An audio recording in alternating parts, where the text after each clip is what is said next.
Most witnesses are staying anonymous. They're terrified of threats and bullying. It's a very neutral and interesting piece. She can't prepare for what she doesn't know they have. And again, they have a lot. OMG, you guys.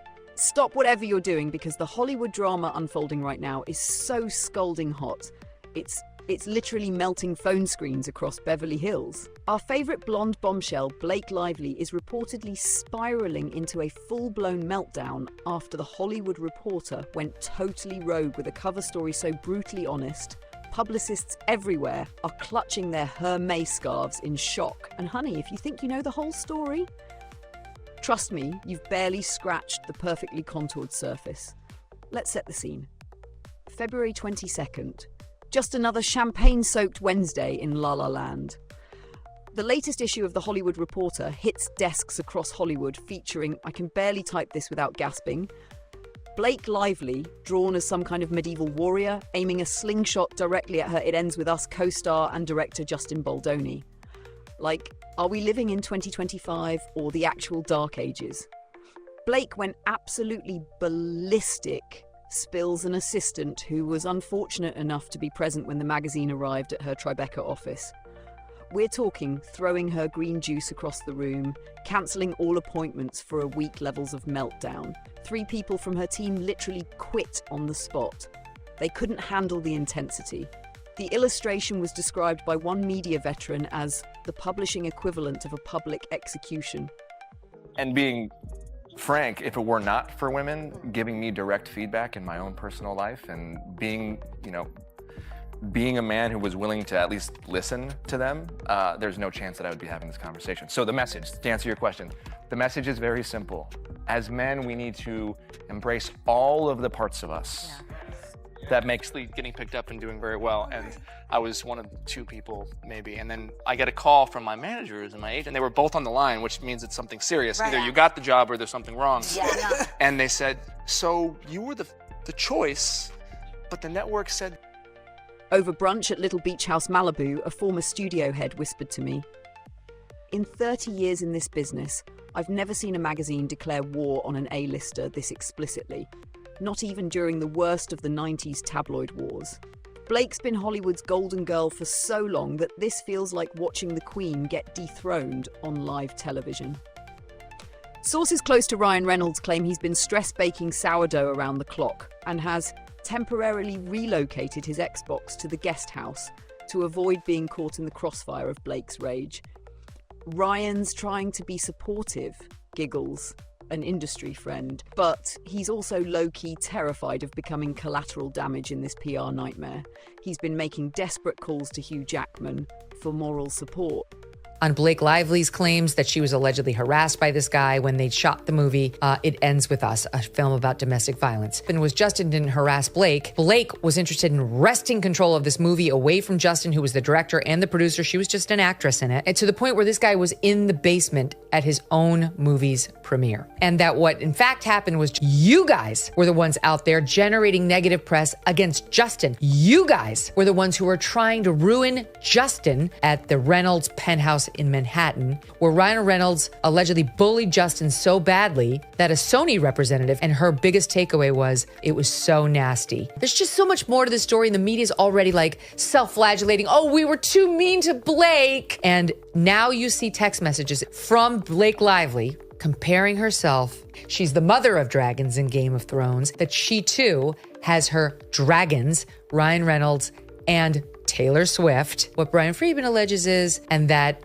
they are powerful advocates for her. You'll go along or I'll unleash my dragons on you, you loser who no one's ever heard of. I can't believe neither side is like giving in. They're like digging in further. It's going to be the kind of lawsuit that is full of evidence, documents, which prove exactly what she did to take over the movie and used her PR people to try and destroy Justin. And we're carefully considering other people that will be sued also. Ryan Reynolds, for sure. And the timing could not be worse. With It Ends With Us promo looming and whispers of award consideration already circulating, Blake is reportedly barricaded in her Hamptons estate with her phone confiscated by her crisis management team. A household staffer reveals she's been sobbing through back-to-back Pilates sessions and has ordered enough Erewhon delivery to feed a small nation. Now here's where things get extra juicy. The bombshell article hinges on testimony from set insiders who witnessed what they're dubbing the Blake Lively experience. But not one person would attach their actual name to their statements. And when you hear why, your jaw will literally hit the floor. People are genuinely scared for their careers, confesses a production assistant who worked closely with both stars, but begged for anonymity. Blake's team has this unofficial blacklist. Cross her, and suddenly your calls aren't returned, your meetings get cancelled, and your career mysteriously stalls. One costume designer who complained about her impossible demands hasn't worked on a major production in nearly 2 years. Multiple crew members confirm that when rumours of potential whistleblowers started circulating, intimidating emails began appearing in inboxes across Hollywood. The message wasn't explicit, shares a script supervisor who received one such communication. But when a power player's legal team kindly reminds you about your non-disclosure agreement and the permanent nature of industry relationships, you can read between the lines. But here's the gag. Team Baldoni came prepared for this exact scenario. Justin has documented everything, emphasizes a production coordinator still loyal to the director. Every single interaction, every email, every casual conversation, it's all preserved. He started keeping receipts the moment things felt off, and baby, his receipt collection would make CVS look understocked. But there's no hesitancy. I'm happy to send it to you. And I'm sorry that has happened to you before. And I hope after this experience there will be a new, I don't know, I hope it'll be healing in some way. Because that's all I want. I want this movie to be healing. I want this movie to be commercial just like you and affect people and touch people. And I want to walk you through my whole plan and the work that we're doing with the domestic violence partner that we found no more and just my vision. And I just know that this can be really, really special, and it's going to be special. And you're the secret sauce, and we're the secret sauce. And anyways, I have so much more to say. I'm going to stop rambling because Jesus Christ, it's been 6 minutes and 30 seconds. So me. I'm sorry. You probably have kids all over you and a baby on your boob, and you're listening to me ramble at 2 a.m. I hope you're feeling better, and give Ryan my love. Thank you for sending me that. It means the world to me that you trust me with your feelings and your thoughts like that. And I can't wait to spend more time with you. Okay, I'm done. Cutting myself off. Good night. The director's foresight has reportedly left Blake's team in absolute panic mode. They never expected him to be so methodical, snickers a talent agent familiar with both camps. They thought they could control the narrative because, hello, she's Blake Lively and he's not Ryan Reynolds. But Justin quietly built an evidence fortress while they were busy planning their PR strategy. In a plot twist worthy of an Oscar bait screenplay, the Hollywood Reporter article threw a completely unexpected spiritual element into the mix by highlighting Baldoni's Baha'i faith. And this revelation has industry insiders completely reassessing the entire situation. Justin's religious practice is literally built around unity, compassion, and physical expressions of warmth, explains a colleague who's worked with him on multiple projects. His hugging, his prayer circles, his hand-holding during emotional conversations. These aren't creepy advances. They're literally expressions of his faith that have been part of his directing style since day one. Several 5 feet apart crew members have come forward to confirm that Baldoni's spiritual practices were always transparent and optional. He'd gather whoever wanted to join for a moment of reflection before difficult scenes, recalls a camera operator. It was always if you'd like to join us. Never everyone must participate. Most people found it centering and helpful. Blake's team allegedly interpreted these faith-based gestures through a completely different lens. She began telling producers that Justin was creating an uncomfortable religious environment and inappropriately touching people under the guise of spirituality, reveals a horrified production executive. But what's wild is we have footage of her voluntarily participating in these moments, sometimes even initiating the very contact she later complained about.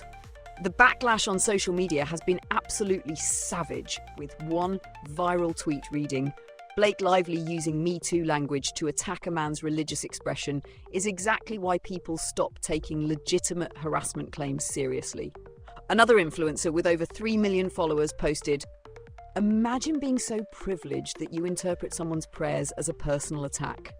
Blake Lively is the Karen of Hollywood." The idea that people think that they know you, I think because of how intrusive media is these days, people care so much more about your personal life than they do your work, and if you aren't open with your personal life, then they just make it up for you and share it for you.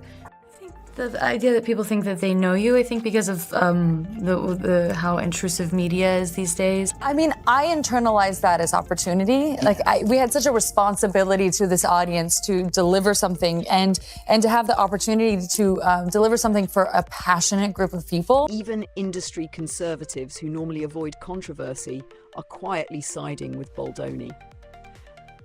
There's something particularly distasteful about weaponizing progressive language against someone's religious practice, notes a veteran producer.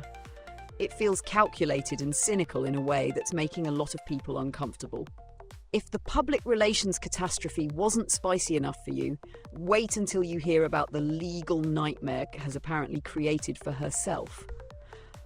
According to multiple sources with knowledge of the case, her initial complaint against Baldoni contained specific text messages that she claimed supported her allegations, but those same messages mysteriously vanished from the amended filing. It was such an amateur move, howls an entertainment attorney who's reviewed the publicly available documents.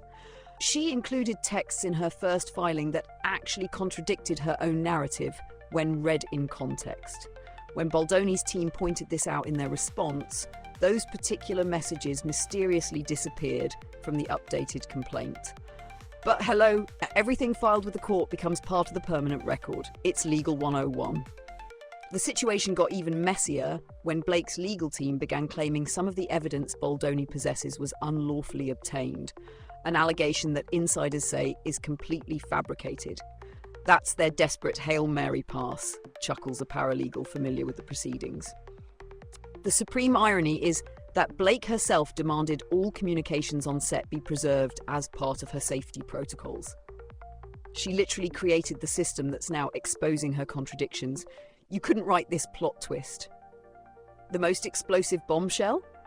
The infamous slow dance scene that Blake claims featured unwanted intimate contact from Baldoni. 3 separate sources confirm that Baldoni's team has unedited footage showing Blake was not only a willing participant, but actually choreographed some of the intimate moments herself. There's a take where you can clearly hear her directing him, reveals a shocked editor who worked on early cuts of the film. She literally says, "Now touch my face gently here," and "This is where you should kiss my forehead," all caught on the production mics. And now she's claiming these exact moments were him overstepping. It's beyond gaslighting.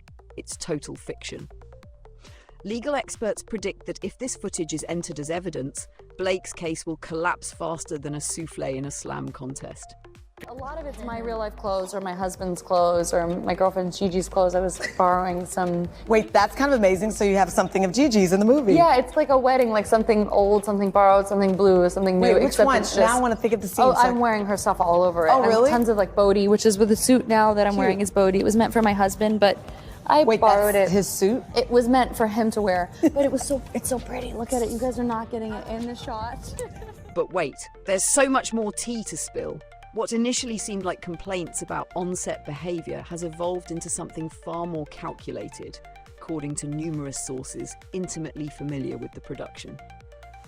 This was never about inappropriate behaviour, insists a high-level executive who oversaw significant portions of filming.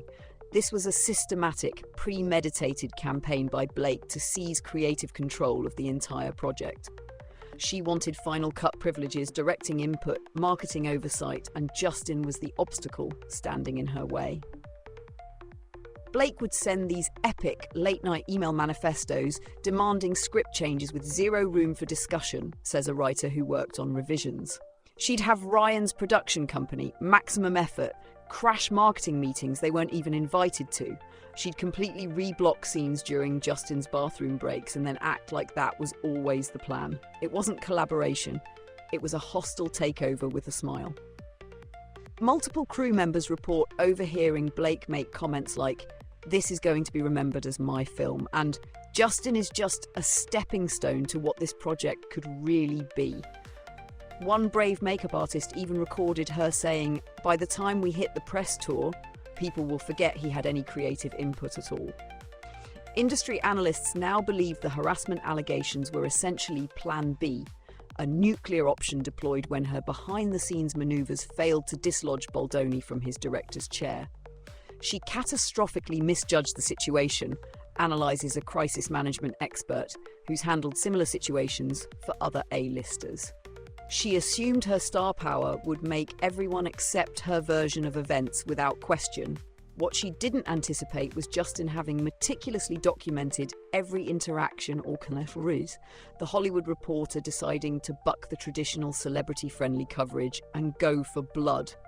And then there's the Jenny Slate element, possibly the most intriguing subplot in this entire Hollywood saga. Rumours have circulated that Slate filed an HR complaint against Baldoni during production, potentially corroborating Blake's allegations. But her complete silence speaks volumes. If Jenny's experience genuinely matched Blake's claims, don't you think she'd be front and centre in this narrative? Questions a casting director who's worked with all three stars. The fact that she's completely absent from this conversation suggests her complaint was either entirely different in nature or is being mischaracterized to support Blake's version of events. Sources exceptionally close to Slate hint that her HR issue was completely unrelated to Baldoni's conduct toward women.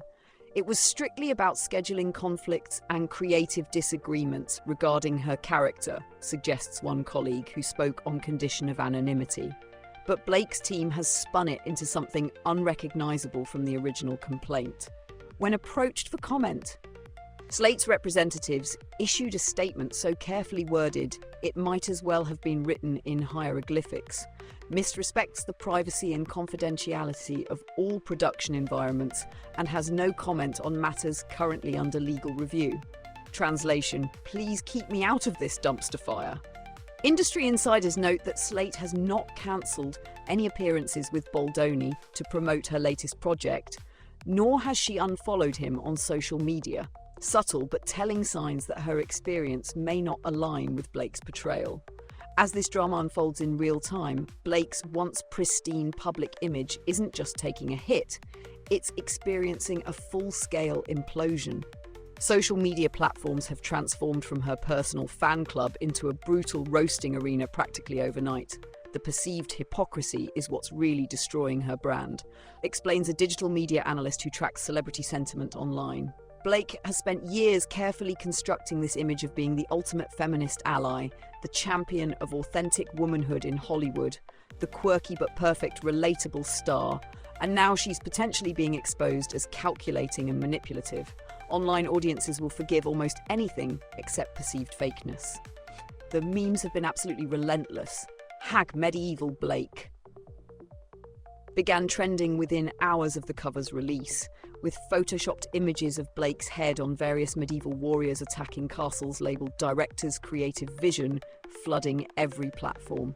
TikTok creators are performing dramatic readings of the article with full costume changes and special effects. One parody video featuring a Blake lookalike hunting a terrified man with increasingly ridiculous medieval weapons has amassed over 18 million views and counting. She's becoming a punchline in real time, laments a brand strategist who previously collaborated with Blake on luxury endorsements. And in the celebrity ecosystem, that's a fate worse than almost any scandal. Stars recover from scandals all the time. Just look at Robert Downey Jr. or Drew Barrymore. But once you become a joke, that's nearly impossible to come back from. Industry veterans point out that Blake's approach represents a fundamental misreading of Hollywood's current climate. 5 years ago, vague allegations might have been enough to sink someone's career, notes a studio executive. But the pendulum has swung back toward a demand for evidence.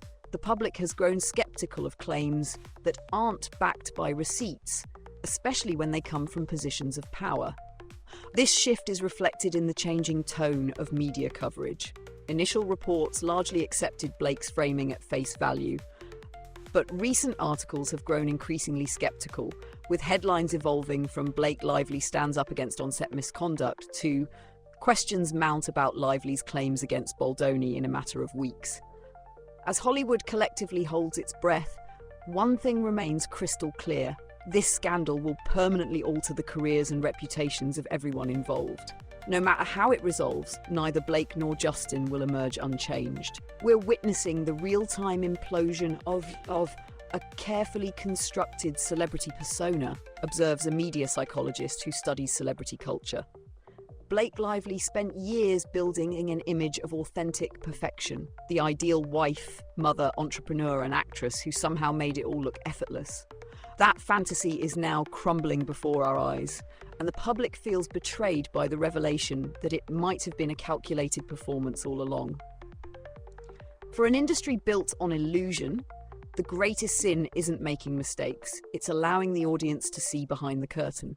Blake's greatest challenge may not be proving her claims, but recovering from the perception that her entire public persona was just another role she was playing. Meanwhile, Justin Baldoni faces his own uncertain future. Even if he's completely vindicated, this controversy will follow him for years, predicts a celebrity biographer. Every profile will mention it. Every new project will be viewed through this lens. The question is whether it becomes a footnote in his career or its defining chapter. As teams of publicists, lawyers, and crisis managers work overtime, the rest of Hollywood watches and learns. In an industry where reputation is currency, this saga serves as a stark reminder of how quickly fortunes can change, and how even the most carefully crafted image can shatter overnight. So, darlings, keep those notifications turned on because this tea is still brewing and it's only getting hotter by the minute. Will Blake's empire crumble completely? Will Justin emerge as Hollywood's new moral compass? Will Ryan Reynolds ever post another snarky Instagram caption about his wife? The only certainty is that in Tinseltown, today's leading lady can become tomorrow's cautionary tale faster than you can say medieval slingshot scandal. Stay tuned for updates as this scorching saga continues to unfold. And remember, in the immortal words of Gossip Girl herself, you're nobody until you're talked about.